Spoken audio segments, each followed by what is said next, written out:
मैं दावत खिताब देता हूँ अजीम मरकज़ी रहनुमा और उस्तादुल मुजाहिदीन अजीम मुहसन वाजिबुल एहतराम फ़ज़ीलतुल शेख हज़रत अल्लामा नूर मोहम्मद साहब को वो तशरीफ़ लाएँ और अपने मुनफरिद अंदाज में खिताब फरमाएँ।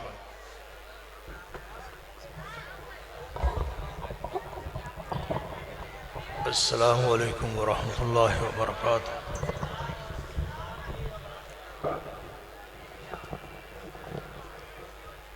अल्हम्दुलिल्लाह अल्हम्दुलिल्लाहि वकफ़ा वस्सलामु अला इबादिहिल्लज़ीना इस्तफ़ा। अम्मा बाद फ़अऊज़ु बिल्लाहिस समीइल अलीम मिनश शैतानिर रजीम।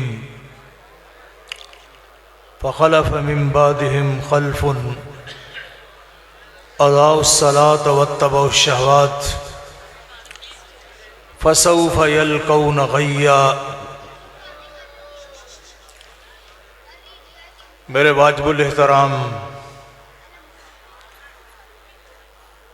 मुअज़्ज़ज़ व मुहतरम ख़ातीन व हज़रात,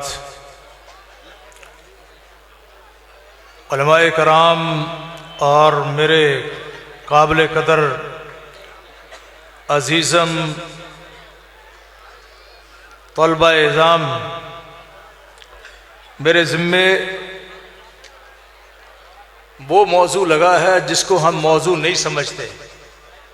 आपको शेख ने बताया तो नहीं, लेकिन मुझे पहले ही उन्होंने बता दिया था कि जिसको लोग आज के दौर में इल्ला मन रहम रब्बी, मौलवी भी, वजीर भी, बड़ा भी छोटा भी, मालदार भी, ताजर भी, वो इस मौजू को अहमियत नहीं देता, अहमियत नहीं देता। क्योंकि वक़्त मुख्तसर है, बात को लंबा करना दुरुस्त नहीं है, तो बात को तवज्जो से सुनना। लेकिन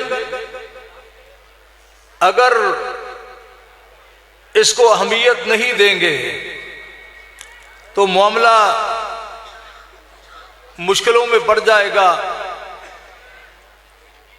इंसान, उम्मत और अफराद कठिनाइयों का शिकार हो जाएंगे। वो कौन सा मौजू ऐसा है जो मुझे दिया गया है जिससे हम बागी बन के जिंदगी गुजारना चाहते हैं, जिसको इख्तियार करने के लिए हम तैयार नहीं हैं। वो मौजू वो है जिसको आमना के लाल निखारने के लिए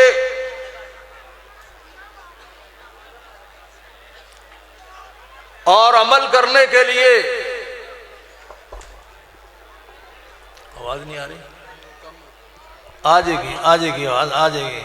मुझे बोलने तो बहुत थका हुआ हूं। हाँ, कितने काम करके आया हूं।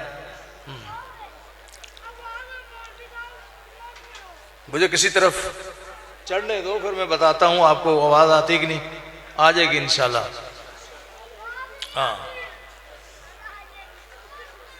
इस मौजू को हम मौजू नहीं समझते। शेख ने भी डरते हुए मौजू का नाम नहीं लिया, मौजू का नाम नहीं लिया, क्योंकि मौजू का नाम लेकर ही हमारी तबीयतें खराब हो जाती हैं। हम कहते हैं ये काम कोई है। ऐसे काम तो हमने कई दफा किए और देखे, लेकिन हमारे दिलो दिमाग में उसकी अहमियत नहीं। इसकी अहमियत अगर आपको जानना होगी तो आपको हजरत अब्दुल्लाह इब्न अब्बास के पास जाना होगा, हैदर कर्रार हजरत अली मुर्तजा के पास पहुंचना होगा। अगर आपको इसकी अहमियत को समझना होगा। सलाम। समझना होगा। तो फिर कौनैन के ताजदार के वो खूबसूरत हाथ, कायनात के इमाम का वो जस्द अतहर जो सारे इंसानों से ज्यादा अफजल था, उसको सहारा देकर वो हजरत अली मुर्तदा रजी अल्लाह ताला अन्हु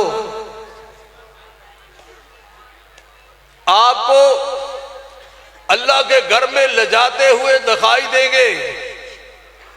वो हैदर कर्रार जिन्होंने गज़वा खैबर के मौका पर वो झंडा थामा जिसके लिए मेरे उमर भी बेताब थे, और वो हजरत अब्दुल्लाह इब्न अब्बास, आप भी दुआ किया करो चूंकि सारे तालिब इल्म भी बैठे हैं, बाकी तो सारे फारग होकर चले गए, दुआ किया करो। हजरत अब्दुल्लाह इब्न अब्बास वो थे जिनकी कब्र मुबारक एक तो ताइफ में है। आपने अल्लाह से दुआ की थी कि या अल्लाह, ये ताइफ वालों ने मेरा खून बहाया है। उम्मत की मां को जवाब देते हुए आपने इरशाद फरमाया था, जब उम्मत की मां ने पूछा अल्लाह के पैगंबर ये मुझे बताओ कि सबसे ज्यादा तकलीफ आपको ओहद के मैदान में। यार मेरी बात सुनो, अगर तो आप लोगों ने बातें करनी है ना तो फिर तो काम गड़बड़ हो जाएगा ऐसे, इसलिए मुझे कोई मसला नहीं, मुझे जो कहना कह देना, लेकिन ये जिस शख्सियत की बातें हो रही हैं उसकी मजलिस में ऊंचा बोलना भी इंसान की तबाही और बर्बादी के अलावा कोई नतीजा नहीं लाता।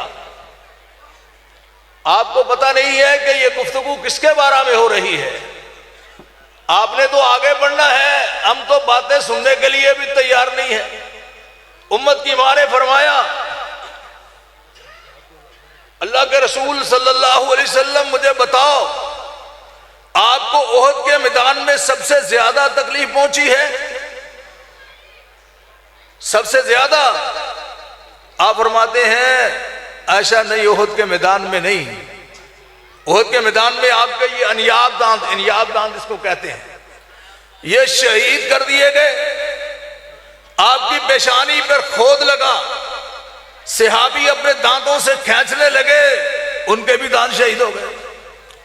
और फिर आप लड़ते लड़ते ओहद के मैदान में गड़े में गिर गए और ऐलान हो गया कद कुतिला मोहम्मद सल्लल्लाहु अलैहि वसल्लम, अल्लाह के रसूल को शहीद कर दिया गया है, यह भी ऐलान हो गया।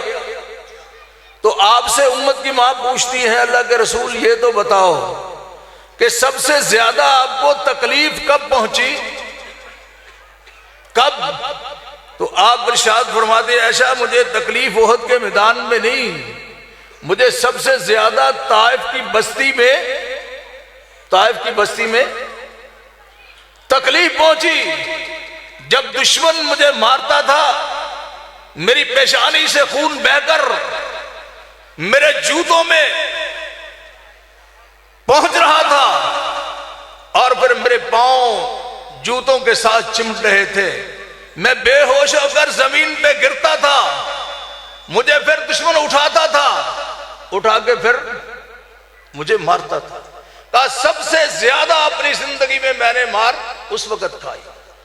हजरत अब्दुल्लाह इब्न अब्बास उस शहर के अंदर मदफून है, कायनात के इमाम बीमार थे, आप मुश्किल कुशा थे इसलिए आप बीमार थे, चल नहीं सकते थे, आप मुश्किल कुशा थे।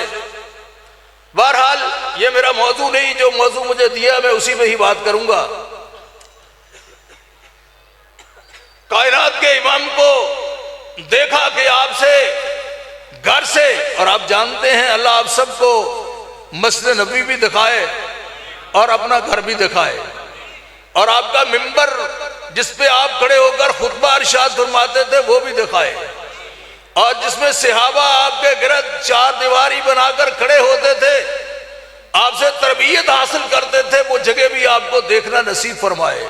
चूंकि देखने से बहुत से बंदे को असबाक मिलते हैं।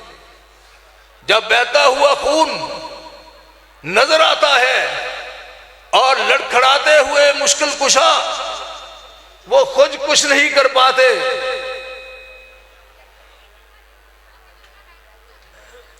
कुछ नहीं कर पाते, तो फिर हजरत अब्दुल्लाह इब्न अब्बास, जिनकी कब्र मैंने बताया कहां है, ताइफ के अंदर, उस ताइफ के लिए आपने दुआ भी फरमाई। दुआ फरमाई कि या अल्लाह इसके फलों को भी तू मजेदार बना दे, खूबसूरत बना दे। इसलिए पूरी दुनिया में उस जैसा अंगूर आपको कहीं नहीं मिलेगा। वो आमना के लाल ने दुआ फरमाई थी। आप भी कभी कभी दुआ कर लिया करो कि या अल्लाह अपने घर की ज़ियारत भी नसीब फरमा दे और अपने नबी का शहर भी नसीब फरमा दे। ये बंदे के जाती तौर पर बस में कुछ नहीं होता। जब तक आसमान वाले रब की, वहाबियों की रब से तौफीक ना उसको मिले, तो उस वक्त तक आदमी कामयाबी की मंजिलें नहीं तय कर सकता। इलामा सालेह ज़हीर को आपने देखा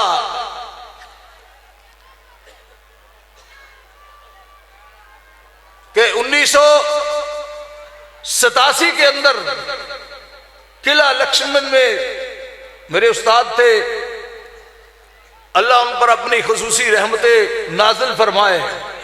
जब अल्लाह की रहमतें होती हैं फिर मामले सीधे होते हैं। उन्होंने क्या किया, अल्लाह के दीन की सरफराजी के लिए, सहाबा के वकार और इज्जत के लिए, पूरी अरब दुनिया को रोशनास करवाने के लिए, पूरी अंग्रेजी दुनिया को सच्चे सबक सिखाने के लिए नबी कायनात के सहाबा पर 13 किताबें लिखी। 13 किताबी। दम्माम के अंदर एक बहुत बड़े आलम को मैं मिला। मैं आता हूं अपने मौजू की तरफ ताकि आपको बात समझ में आ जाए। बहुत बड़े आलम को मिला। अंग्रेज ने आपके खिलाफ आपका सारा इस्लाम पेश किया अंग्रेजी जबान में।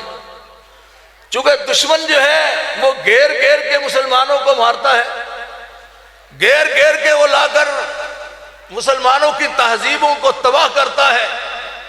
उसने आपके लिए किताब लिखी है, पंजाबी यूनिवर्सिटी से भी छपी है, अरबी में भी है और तर्जुमा उर्दू में भी हो गया है।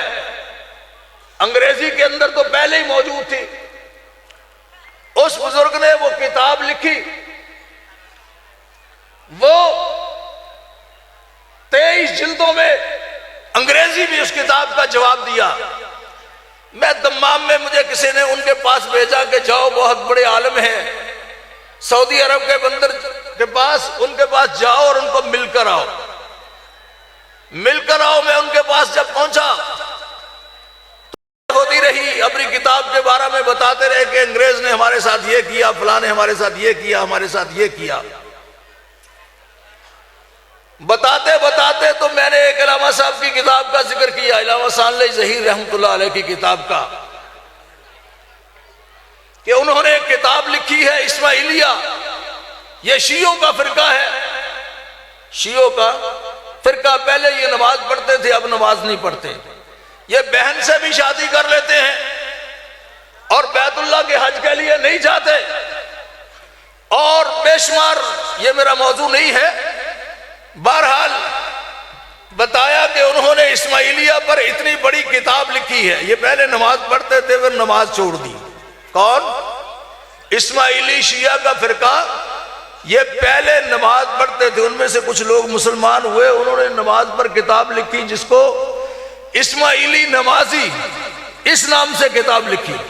किस नाम से? इस्माइली नमाजी। कि पहले ये नमाज पढ़ते थे, ये उसके सबूत हैं, ये सारा कुछ उन्होंने पेश किया। जब पेश कर दिया,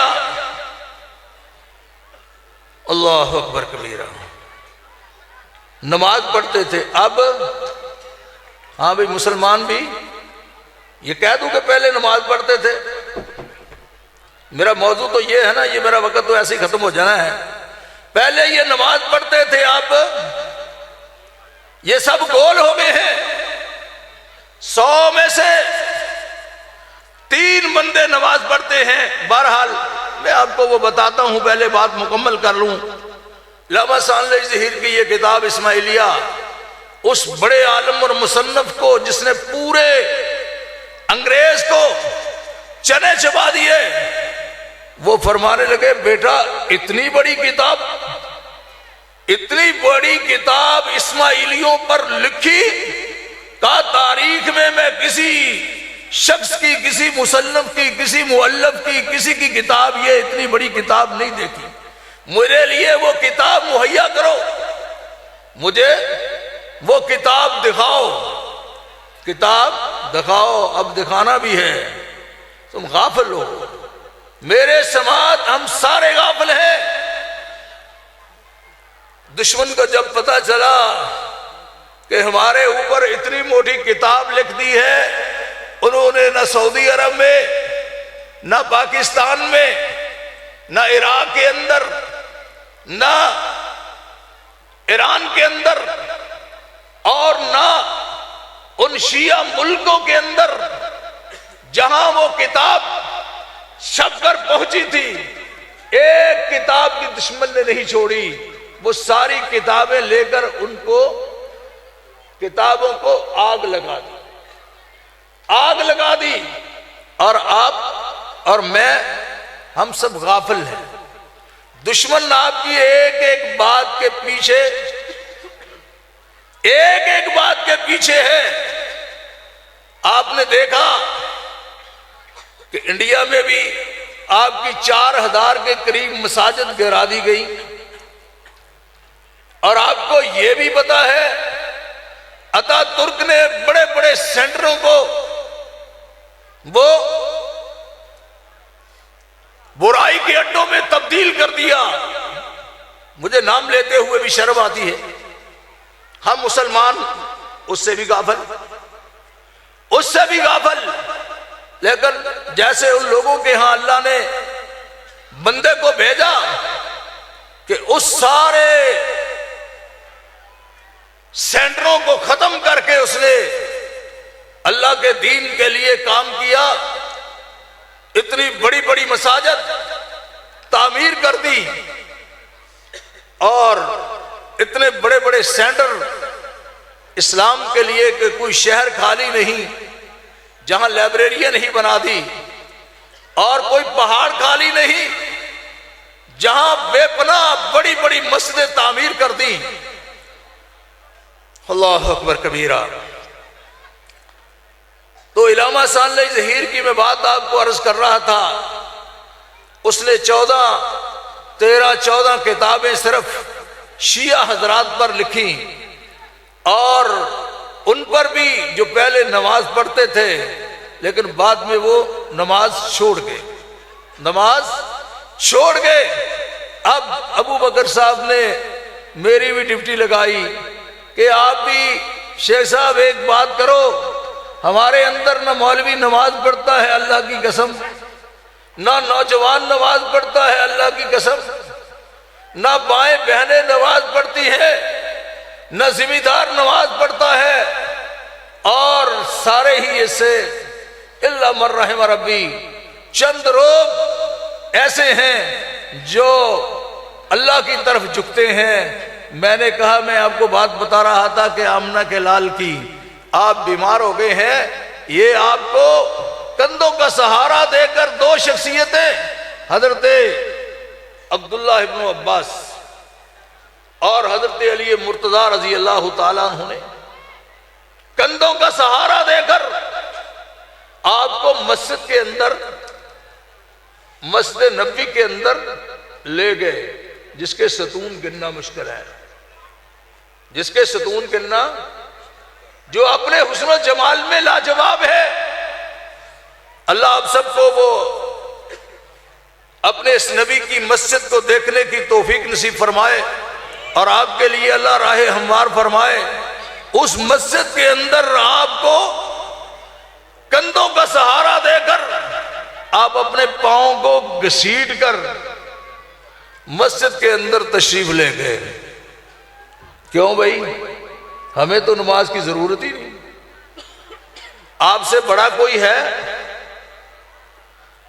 आपकी शख्सियत को वो है। आप फरमाते हैं कि मुझे तो अल्लाह ने जन्नत की बशारत भी दे दी, सबसे पहले जन्नत का दरवाजा भी खोलने वाला मैं हूं, सबसे पहले कब्रों से जिंदा भी मुझे किया जाएगा और लिवाल हमद भी मेरे हाथ में होगा और शफात की तौफीक भी अल्लाह मुझे देगा। सब की शानें मान पड़ जाएंगी। अगर बाकी किसी की होगी तो वो कौनैन के ताजदार आपके इमाम हज़रत मोहम्मद रसूलुल्लाह सल्लल्लाहु अलैहि वसल्लम की शान सबके सामने और सबके ऊपर उजागर होगी और आप अपनी उम्मत के लिए भी शिफात करने वाले होंगे। और फिर भी मस्जिद में पांव घसीट करके जा रहे हैं। हाँ भाई, आपको घसीटने की जरूरत तो नहीं पड़ी हमें तो वैसे ही ऐलान के साथ ही अमन के साथ सुकून के साथ ये सारे मौके अल्लाह रब्बुल आलमीन ने दिए, लेकिन हम नमाज पढ़ने के लिए तैयार नहीं। शेख मैंने गाजी अब्दुल करीम साहब को देखा जहाद के मैदान में, रात को सख्त सर्दी, हमारे जैसे पंजाब के रहने वाले लोग सर्दी में ठिठुरने वाले, और जमाते मुजाहिदीन के ये अमीर जिन्होंने कश्मीर फतह किया है, हमने तो कभी अपनी तारीख भी नहीं पढ़ी। ये रात को बिस्तर से उठते, मेरे शेख साहब एक दिन में 10 दर्स होते थे। 10 सर्दी के सख्त मौसम में अजान से पहले उठ करके अल्लाह के सामने खड़े हो जाते हैं। मैंने कहा शेख साहब इतना आप तकल्लुफ क्यों करते हैं? अल्लाह आसानियां पैदा कर दे। फरमाने लगे, नहीं बेटा, मुझे अल्लाह से डर इतना लगता है कि अगर उसने हिसाब ले लिया जिहाद के अंदर है, लेकिन नमाज पढ़ने की इतनी फिक्र है। और साथ ही कहने लगे कि मुझे डर लगता है आपसे भी। किससे? मैं कहा मैं तो आपके बेटों से भी छोटा हूं, मुझसे क्यों डरते हो?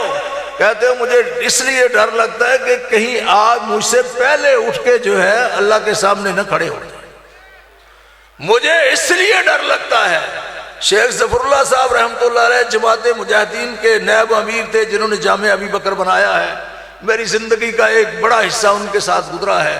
सुबह 8 से रात 11 बजे तक मुसलसल अल्लाह की दीन की खिदमत करते रहे। कहने लगे बेटा मुझे आपसे बड़ा डर लगता है। मैं कहा शेख आप क्यों डरते हैं? मैं तो कुछ नहीं कहता किसी को, मैं तो आपके बेटों की जगह पे है, बेटों की जगह पर हूं, आप क्यों डरते हैं? फरमाने लगे कि मुझे डर इसलिए लगता है कि कहीं सुबह की नमाज लेट ना हो जाए और आपने मेरी खबर कर लेनी है। फिर अगली बात पता क्या फरमाते? कहते मैं अल्लाह की कसम खाकर कहता हूं, जब मैं सुबह की नमाज पढ़ लेता हूं और मेरी बीवी मेरे ऊपर राजी होती है तो मैं बेफिक्र हो जाता हूं। अब सारी नेमतें अल्लाह मेरे ऊपर बरसा देगा, हर नेमत मुझे मिलती जाएगी। अगर बीवी नाराज हो और फजर की नमाज ना पढ़ी हो, वह मुझे खौफ ही रहता है कि कहीं आज इधर से पिटाई ना हो जाए, इधर से पिटाई ना हो जाए। क्यों? इसलिए कि जिसको आप आमना के लाल मानते हैं, जिसको अपना रहबर कायद मानते हो, उसने इरशाद फरमाया है मन सल्ला रकअतैल फजरी, मन सल्ला रकअतैल फजरी फहुवा फी जिम्मतिल्लाह, मन सल्ला रकअतैल फजरी माल जमा फहुवा फी जिम्मतिल्लाह। ये बेफिक्र क्यों हो गए ज़फरुल्लाह साहब रहमतुल्लाह अलैह? इसलिए कि जब आपने फजर की नमाज जमात के साथ पढ़ ली, अल्लाह ने सारा जिम्मा अपने ऊपर उठा लिया है और आप बेफिक्र होकर सारा काम करते रहे। खजाने इकट्ठे करते हो, जब समझ आएगी तो फिर करोगे। मन सल्ला रकातल फजरी, एक हदीस में आता है कि जिस आदमी ने फजर की 2 रकअतें पढ़ी, कौन सी सुन्नते, फर्ज नहीं, फर्ज तो चला गया, उस पर बात करेंगे तो लंबी हो जाएगी बात। आप फरमाते खैरुम मिन दुनिया व मा अलैहा, का दुनिया के सारे खजाने जमा कर दो, सारा सोना चांदी जमा कर दो, सारी जमीनें जमा कर दो, और जिसके लिए बेटियों पे जुल्म करते हो ना, जिस जमीनों की वजह से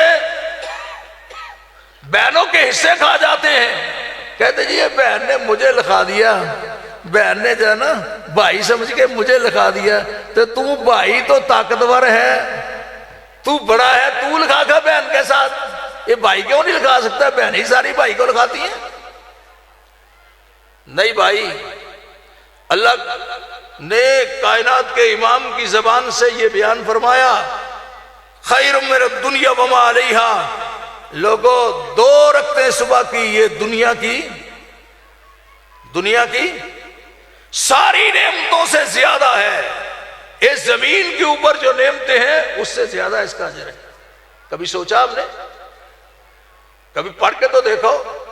फरमाया मन सल्लल बरदैनी दखलल जन्ना, कभी सोचो तो सही। आपने फरमाया जिसने 2 ठंडी नमाजें पढ़ी उसको मैं जन्नत की बशारत देता हूं। पढ़ने को दिल चाहता है? फरमाया मन सल्लल बरदैनी दखलल जन्ना, 2 नमाजें जिसने पढ़ी उसको मैं जन्नत की बशारत देता हूं। ये नमाजें कौन सी हैं? ये फजर की और असर की। आपने फरमाया जिसने ये पढ़ी, नौजवान है ये, दूसरा उसको जन्नत में जगह दूंगा। और फजर की नमाज कौन सी है? जिसमें 7 आसमानों से ऊपर मेरा अल्लाह है और पहले आसमान पे अल्लाह तशरीफ लाते हैं। ये टाइम नहीं हमारे पास, और फिर टाइम लगाकर अपने बंदे को टाइम देते हैं। टाइम देकर इसको आवाज लगाते हैं। कौन? अल्लाह। नवाज शरीफ नहीं, शहबाज शरीफ नहीं, जरदारी नहीं, टके का चौधरी नहीं, आसमान का रब आपको आवाज देता है।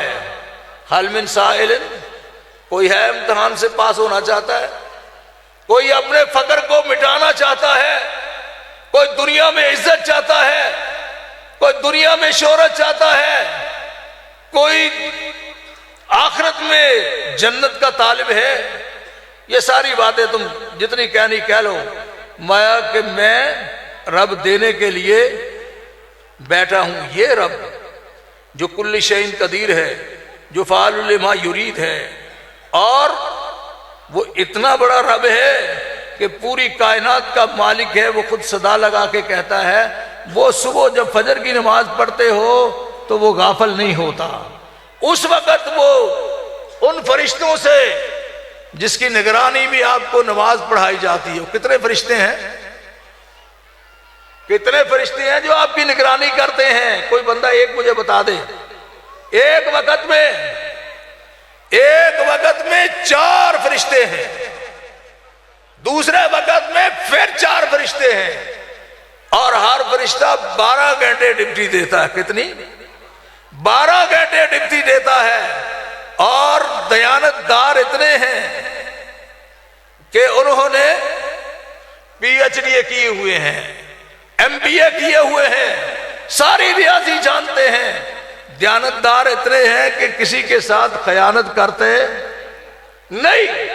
और इतना महंगा आदमी जो दयानतदार भी हो, MBA भी हो, और दूसरी तालीम भी उसने हासिल की हुई हो, खूबसूरत भी हो, हमदर्द भी और खैरखा भी हो, रातों को आपके लिए जागता भी हो, कितनी तनख्वाह दोगे भाई? कभी हिसाब किया कितनी तनख्वाह दी उनको? कभी हिसाब करके मुझे बताना। 8 बंदे आप आपकी निगरानी करने के लिए, अल्लाह ने आपका हिसाब जमा करने के लिए रखे। और कायनात के रब फिर उन फरिश्तों से पूछते हैं कि बताओ भाई ये इस अब्दुल्ला ने क्या किया है, इस छत्ती के रहने वाले यासीन ने क्या किया है, उसका बताओ। उसकी रिपोर्ट कायनात का रब जो है वो जमा करता है। मैं बहरहाल बात को शार्ट कर देता हूं, तो इतना खुलासा समझ ले कि ये मत समझे कि आपको कोई पूछने वाला नहीं है, आपको कोई खबर करने वाला नहीं है। आप तो रब को, मैं भी रब को भूल सकता हूं, लेकिन आसमान के रब ने हर बंदे के नाम को याद रखा है, वो नाम लेकर पुकारता है और उसका हिसाब भी नाम लेकर दिया जाएगा। तो फरमाया फजर की नमाज में भी होता है और असर की नमाज में भी होता है, असर की नमाज में भी होता है। इसलिए कोशिश किया करो हाफिज़ू अलस्सलावाति व सलातिल वुस्ता वक़ूमू लिल्लाहि क़ानितीन, के लोगों नमाजों की हिफाजत करो और दरमियानी नमाज का खुसूसी ख्याल रखो। दरमियानी नमाज कौन सी है? असर की नमाज है। आपने फरमाया मन हबित सलातुल असर, मन हबित सलातुल असर फकद हबित अमलु। ये रवायत जामे सगीर के अंदर है और उसकी सनद अलबानी साहब कहते हैं ये सही है, सही है। कहते अल्लाह की कसम खाकर कहता हूं मुझे नहीं पता कि बंदे के जो असर की नमाज को जाया करने वाला है, उसकी नमाज के जाया करने की वजह से उस दिन के उसके अमल जाया होते हैं या उसकी पूरी जिंदगी के अमाल जाया कर दिए जाते हैं। हाँ भी भाभीओ, आप तो नमाज पढ़ने में मारूफ थे। एक आपने फरमाया मैं यफूत सलातुल असर का अन्नम वो तेरा हलो हुआ मालो। जिस शख्स ने असर की नमाज फौत कर दी, उसका अहलो याल, उसका बीवी बच्चे, उसकी ज़रात, उसके माल दौलत, ये सब कुछ तबाह हो गया। दूसरी बातें मैं नहीं करता। ये एक आध नमाज के बारे में आपको मैंने अर्ज किया है। तो मेरे भाइयों कोशिश करो, नबी कायनात दुनिया से तशरीफ ले जा रहे थे और जब जाता है ना बंदा, उस वक्त फिर बड़ी वसीयतें करता हो, मेरा माल संभाल के रखना, और मेरे उस बेटे का ख्याल रखना जो छोटी उम्र का है, इस बेटे को पढ़ा नहीं सका, इसका ख्याल रखना, वो सारी बातें करता है। तो आप भी इसका ख्याल रखने के लिए अपने नबियों को, अपने साथियों को बताया क्या, अस्सलात अस्सलात बिमा मलकत ऐमानुकुम। लोगों नमाज पढ़ो, नमाज नमाज, और जो लोग आपके ताबे हैं उनका ख्याल करो, उनका ख्याल करो। मेरा ख्याल है कि मौजूद तो ख़त्म नहीं होना, तो साथी कोई आ गए, पहले मेज़ खाली था, तो अभी वो इंशाल्लाह आपकी खबर करते हैं।